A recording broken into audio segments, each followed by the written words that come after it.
My dad secretly kept a second family, and I met my half-brother at a job interview, asterisk. I had no idea that walking into that interview would ruin my entire reality, but it did. My name is Ian, I'm 28, and until that day, I thought I knew who my father was.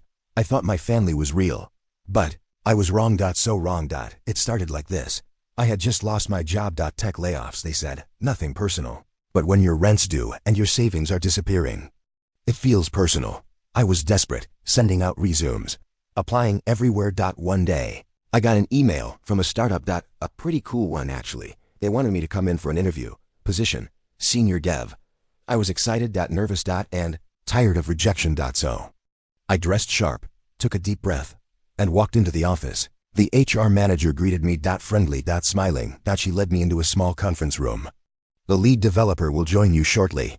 I nodded. 5 minutes passed.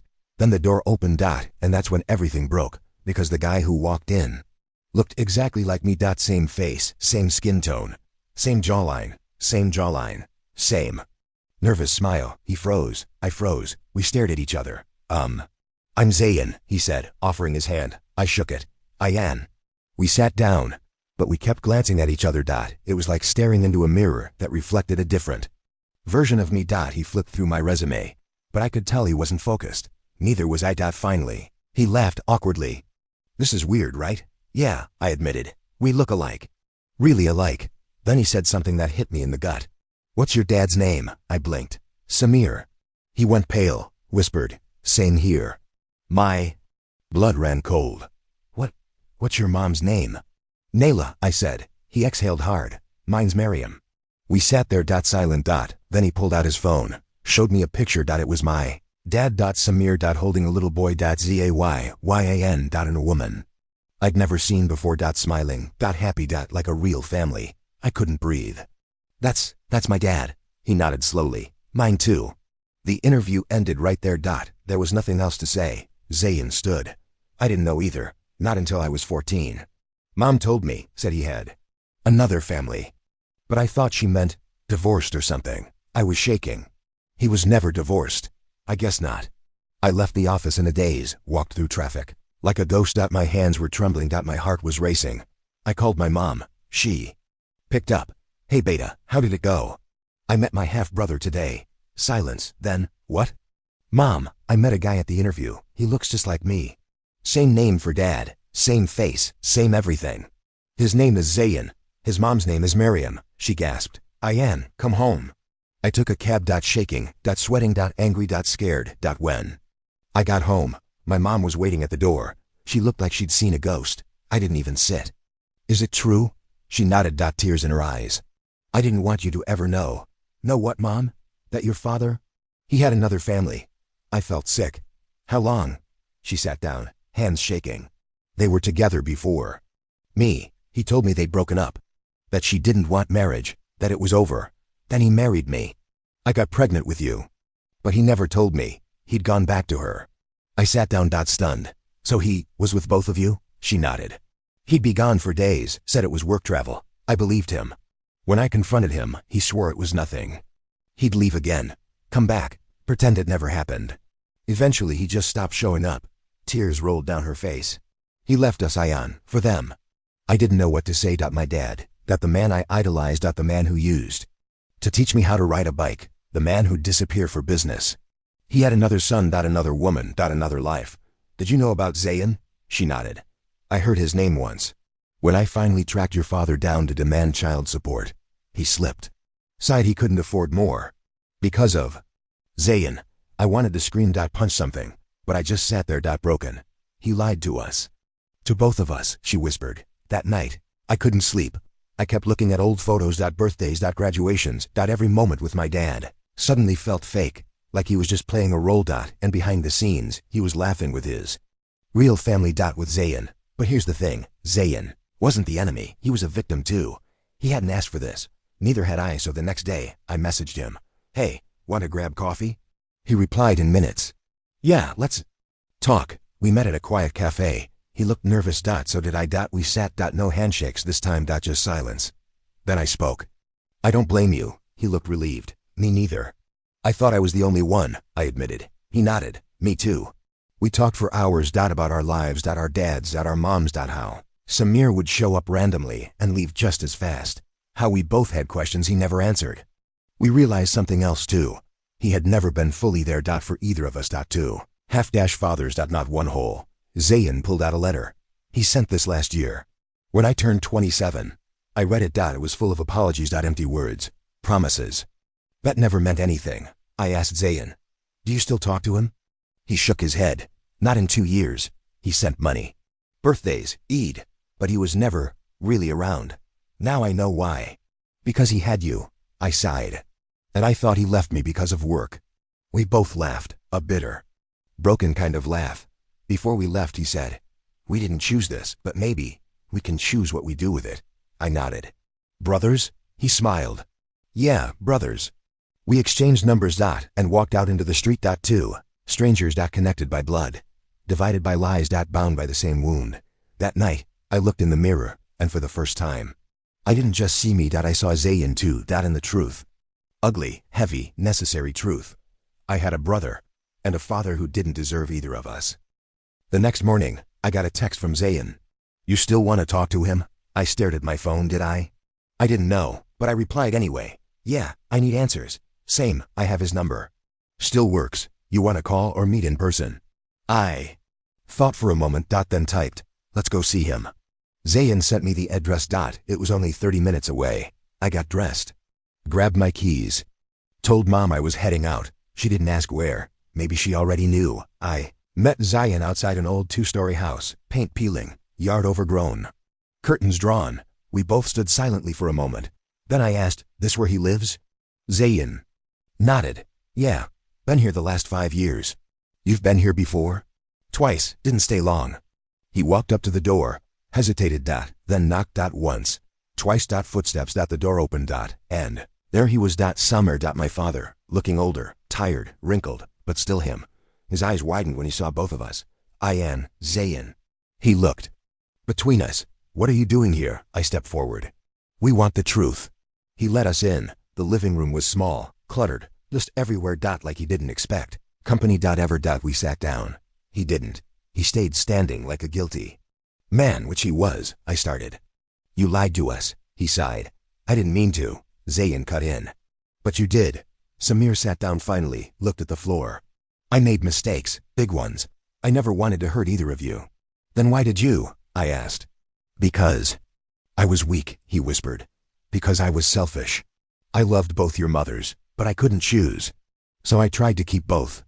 Zayn scoffed. "You didn't keep us. You kept secrets." I added, "You raised neither. You just visited. Sent gifts, money, and vanished again." "I thought I was helping," he mumbled. I stood. Angry now. "Helping? You left my mom to raise me alone. No calls, no birthday hugs, just silence." Zayn stood too. "You made us strangers when we could have been brothers." Samir's eyes filled with tears. "I thought I was protecting you." "From what?" I snapped. "From the truth?" He covered his face. "I ruined everything. I know. I don't expect forgiveness. I'm glad you found each other." I stared at him. This man, the one who gave me life, but gave me nothing else. I turned to Zayn. "Let's go." He nodded. Samir didn't stop us. Didn't chase us. He just whispered, "I'm sorry." But sorry doesn't fix years. It doesn't heal scars. We left and didn't look back. Outside, the sun was blinding. Zayn wiped his face. I didn't ask if he was crying. I knew he was. So was I. We got lunch after that. Didn't say much until Zayn asked, "What now?" I shrugged. "We keep going. We live." He nodded.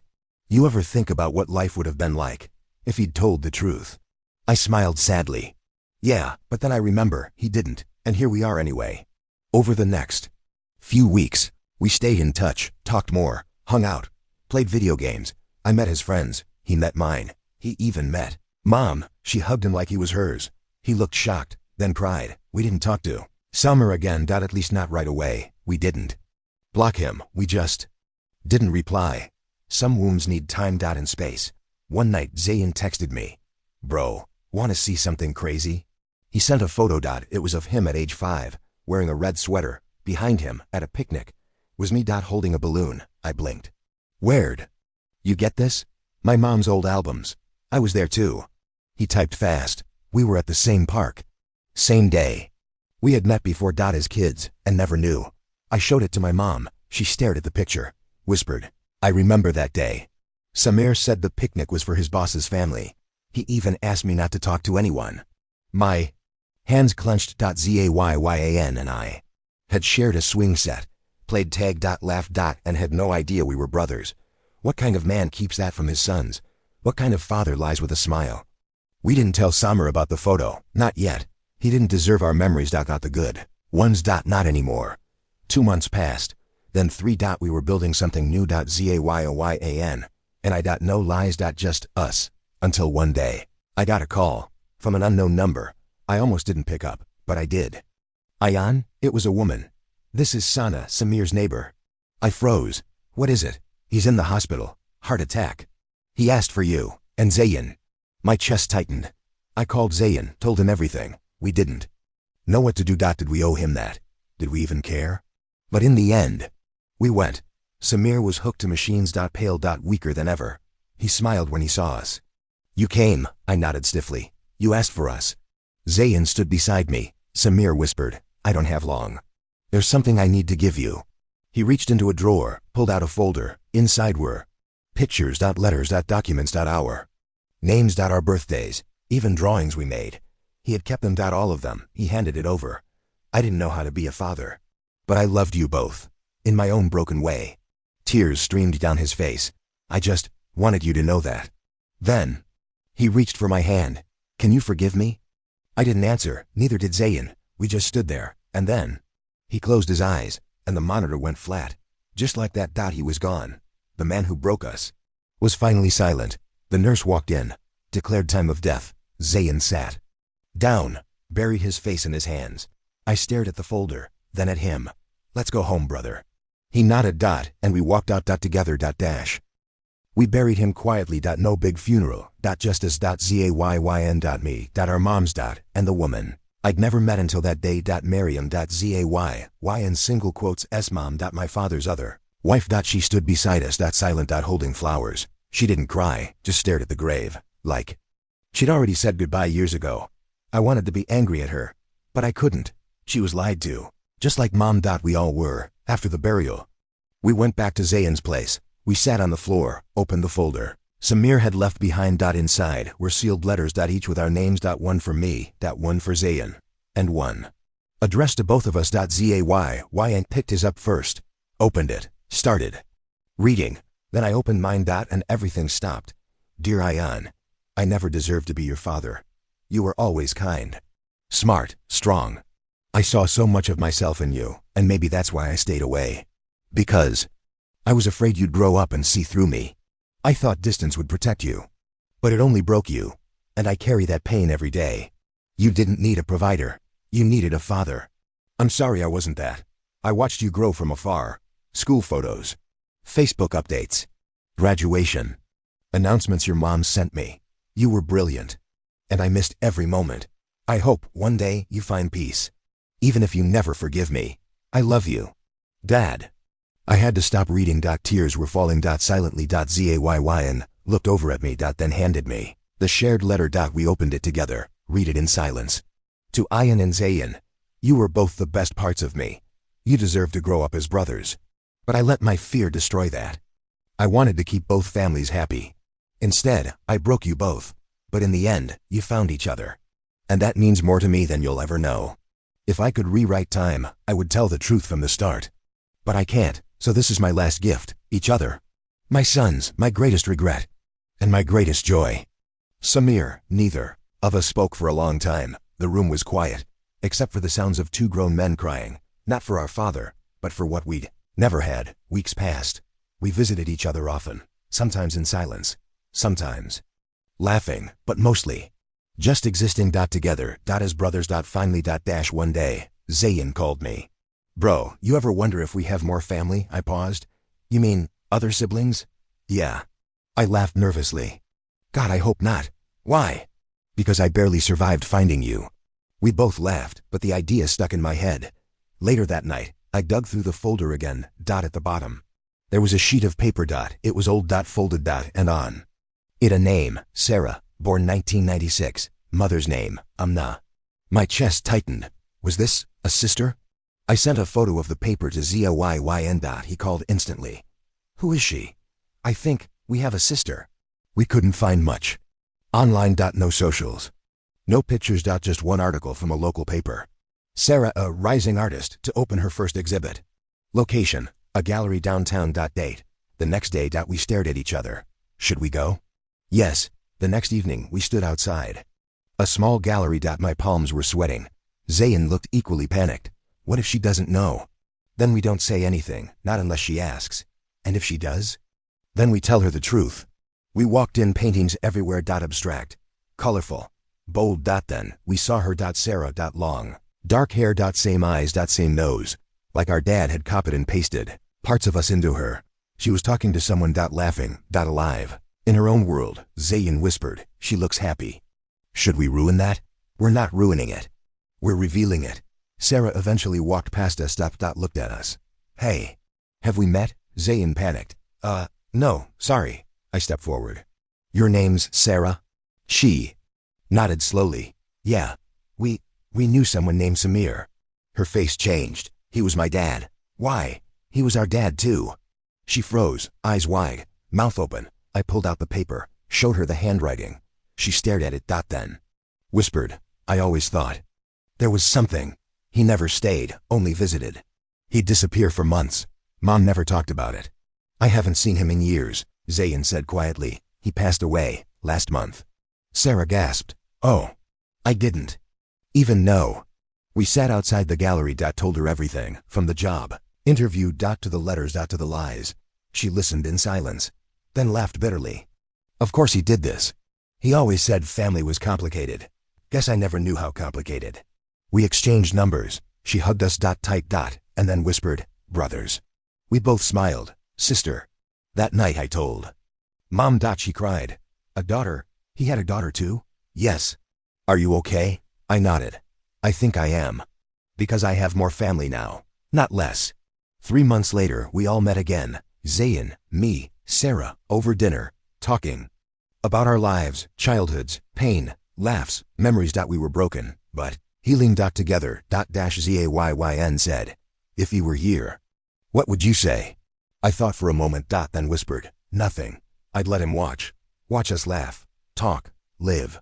The family he could have had. Sarah smiled. And the one we became anyway. Now we call each other weekly. Sometimes daily. We fight. We tease. We cry. But most importantly, we show up for each other. Because we never had that before. Now we do. It took a lie to reveal the truth.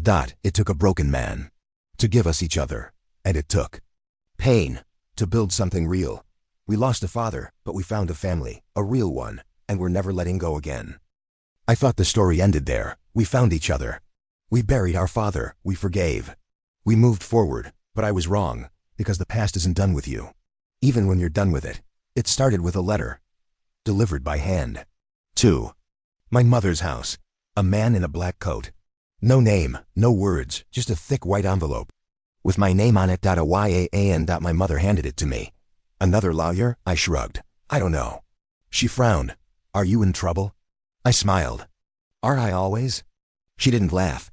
I opened the envelope in my room. Inside was another letter. Typed, formal, cold. Mr. IN. This is regarding the estate of the late Mr. Samir Aich. You are requested to appear at the office of attorney Bilal Faisal for the unsealing of a private document. Date, tomorrow. Time, 11 a.m. This document is to be opened in your presence and that of Mr. Zayn H. only.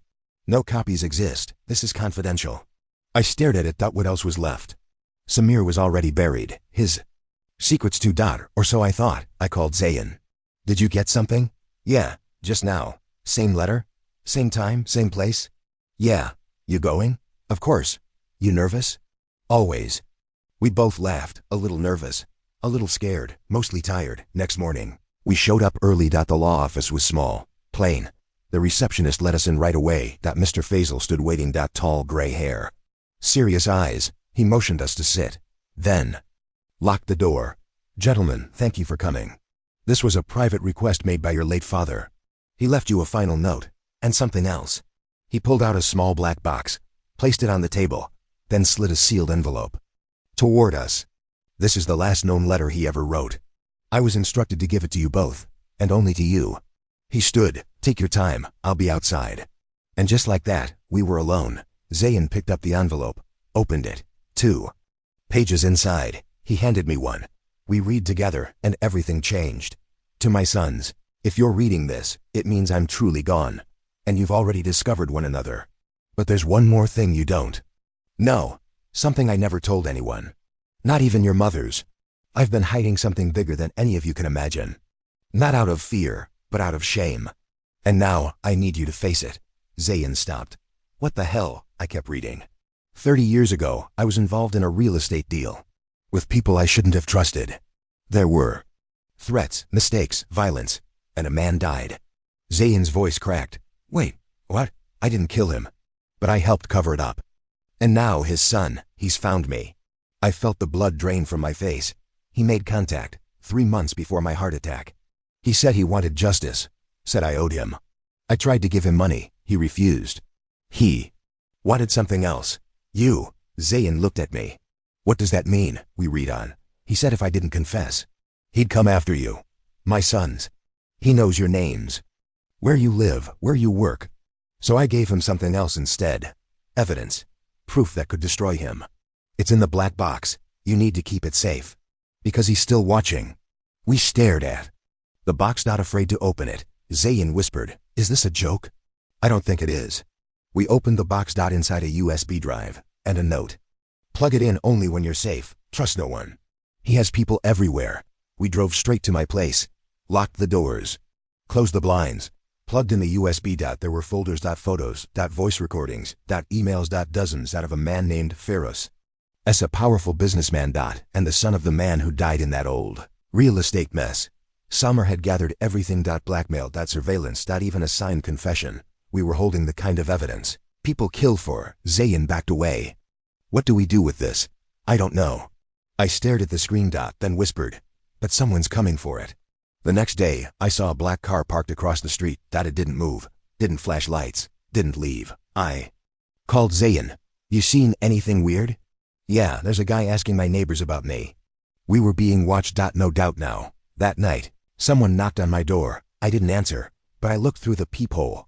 A man in a black coat. Again, just like the one who delivered the letter. He slid something under the door, then left.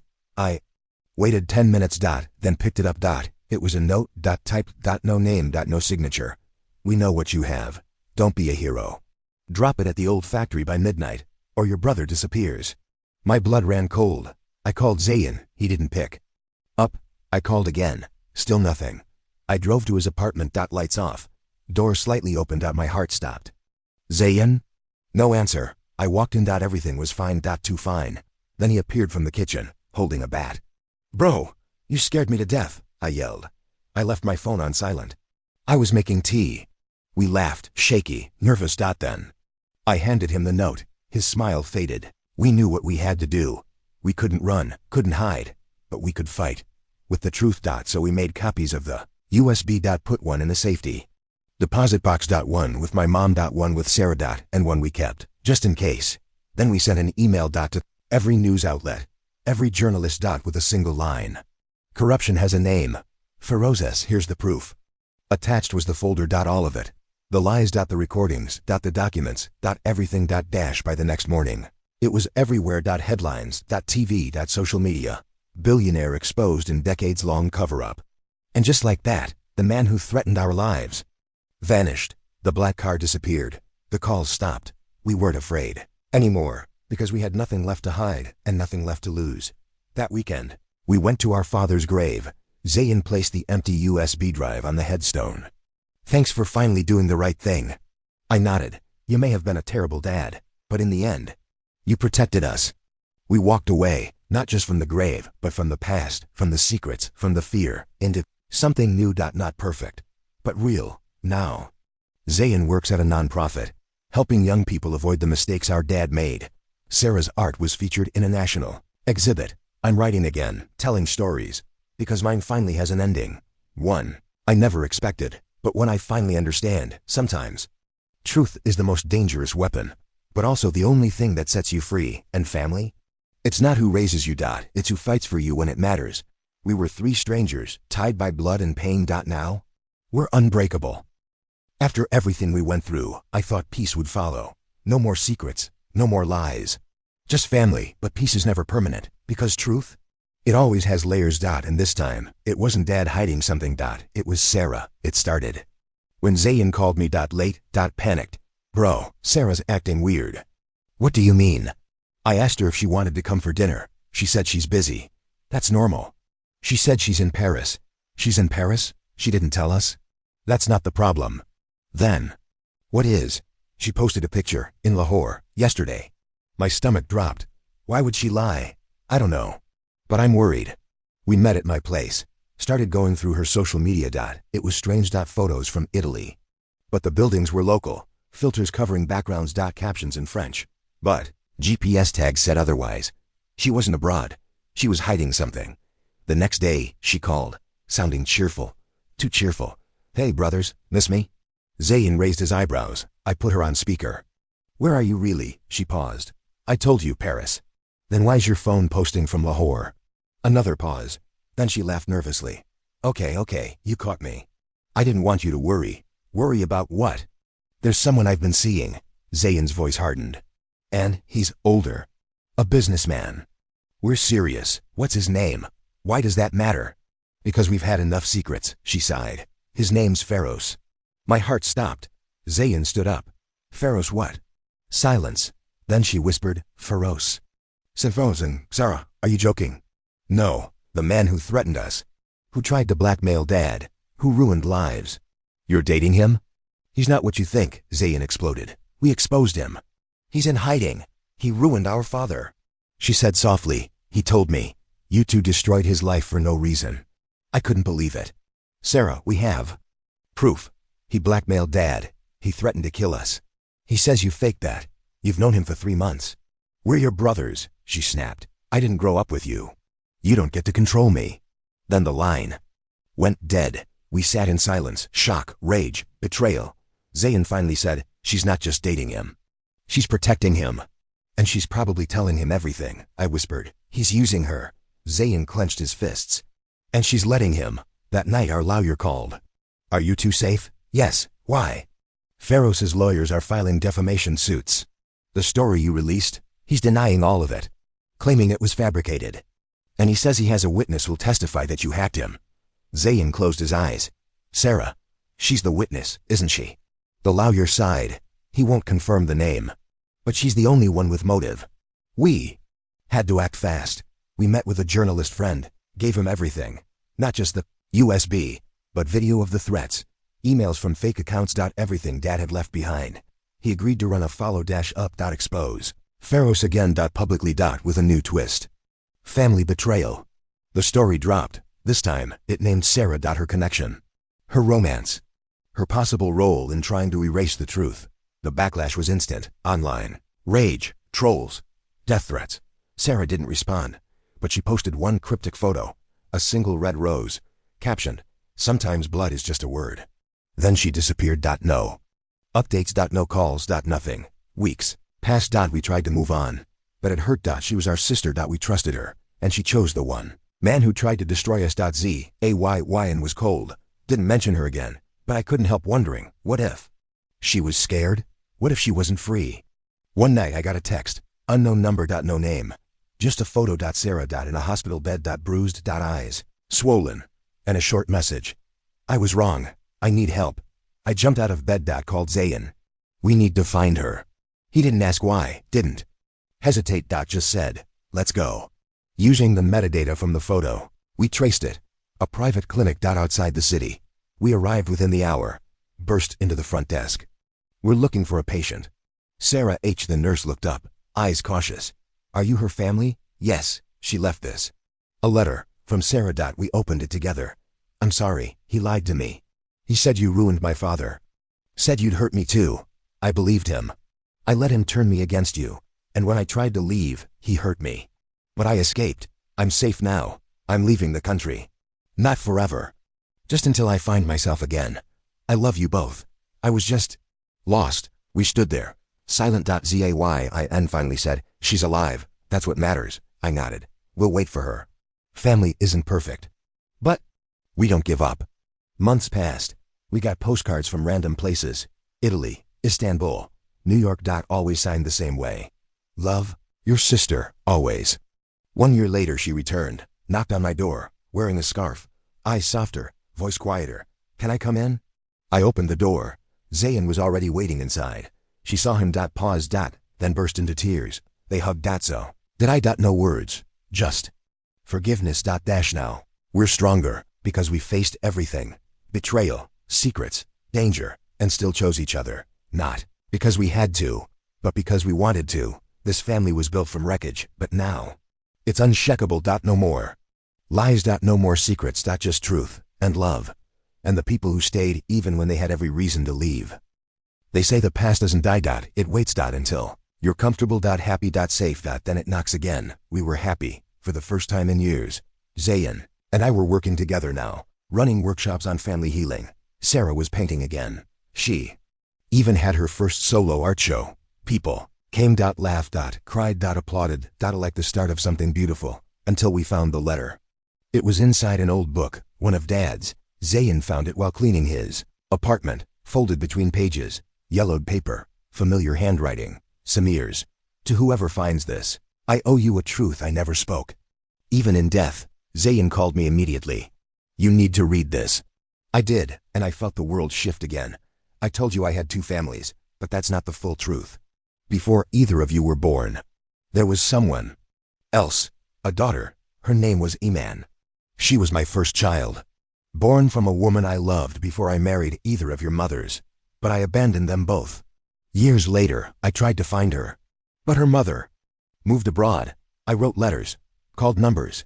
Nothing worked, so I stopped trying. But Iman, she didn't stop looking. Zayn looked at me. Eyes wide. We have a sister? Another one? Maybe. We turned the page, more writing. 5 years ago, I received an anonymous email.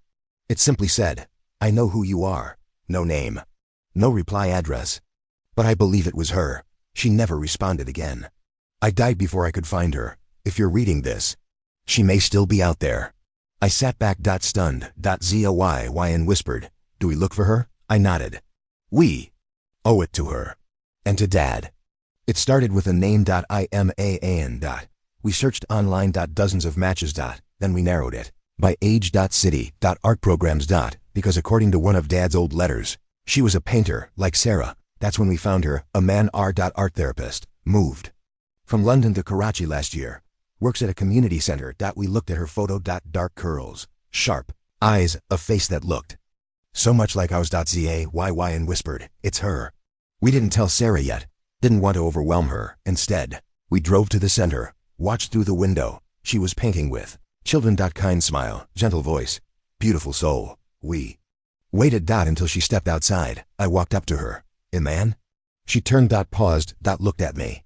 Then at Zayn behind me. Eyes wide. Do I know you? I swallowed. I don't think so, but we know you. She looked confused. Who are you? I reached into my bag, pulled out a copy of Dad's letter, handed it to her. This might explain everything. She read. Slowly. Tears in her eyes. When she finished, she looked up. He was my father. I knew it. But he never answered my emails. Zayn stepped forward. We only found this letter last week. We didn't know you existed. She laughed softly. You know what's strange? I always dreamed of having siblings, but I never thought they'd just walk up to me one day. We smiled. We sat at a tea stall nearby, talked for hours. She told us about her childhood, her mom's struggles, the unanswered questions, the years of therapy. The anger, the sadness. The hope. We listened. Then shared our story, the double life, the secrets, the war with Pharaohs, the pain. She listened. Then reached across the table. Held both our hands. We can't change the past, but we can choose now. I choose this. That weekend we told Sarah. She stared at us in silence. Then said, so now I'm not the only sister? Fine, as long as she's not dating a villain too. We laughed. She didn't say it warmly, but she smiled. And that was enough. The first time all 4 of us sat together, it was awkward. Then funny. Then beautiful. Iman brought old sketches of her mother. Sarah shared her latest canvas. Zayn made chai. I brought pastries. We talked. Laughed. Remembered. A man who hurt us all in different ways, but somehow brought us together. Months passed, we became a family, a real one, with arguments. With hugs, with tears, with birthday dinners, inside jokes, and long, loud group chats. People thought we were cousins. We didn't correct them. We were siblings, but also survivors. Then one day, a man called. "There's something I need to tell you." She sounded serious. I met her at the park. She pulled out an envelope. I had a DNA test done. I needed to be sure. "About Dad?" She nodded. I sent in one of his hairbrushes I had. My mom kept it all these years. She handed me the results. I read them. +99.99%. She was our sister. No doubt. But there was more. She pulled out a second envelope. "This one's yours." I opened it. Confused. Then froze. Because it wasn't about IMAAN. It was about me. She had submitted my DNA to. With Zayn's. I stared at the paper, read the words twice. Then a third time I looked at her. "This can't be real." She whispered, "I'm sorry." Because the test said Zayn wasn't my half-brother. He wasn't related to me at all. Not by blood. Not even distantly. I couldn't breathe. "But we have the same father." She looked down. "We don't. Not biologically." That night, we confronted Mom. She broke down. "I never wanted you to find out this way. Samir raised you, but you weren't his. He knew, but he loved you anyway. Your real father. He left when I was pregnant. Samir stepped in, married me. Gave you his name. He chose you." I sat on the floor. Everything I knew about myself shattered. Zayy and walked in. I heard, "So, we're not brothers?" I looked at him, felt my chest tighten. "You want to leave now?" He laughed, stepped forward, hugged me tight. "Don't be stupid. Blood or not, you're my brother. Forever." That night, I cried, not from pain, but from love. From the realization that family isn't about DNA. It's about the people who choose you, even when they don't have to. Now, we're stronger than ever. Iman runs her art center. Sarah sells her paintings internationally. Zayn's married. He named his son after me. And I finally published my first book, a memoir. Called Half Brothers, Whole Truth. It's dedicated to all three of them. My brother. My sisters. And to the man who broke us, then somehow brought us back together. I still visit Dad's grave. Sometimes alone. Sometimes with everyone. Sometimes with just a cup of tea. I sit beside his headstone and whisper, "I forgive you." We all do. And somehow, we made it. Because in the end, the truth didn't destroy us. It made us. It set us free. And for the first time in my life, I'm not afraid of who I am, because I know exactly who I'm not. And exactly who chose to love me anyway.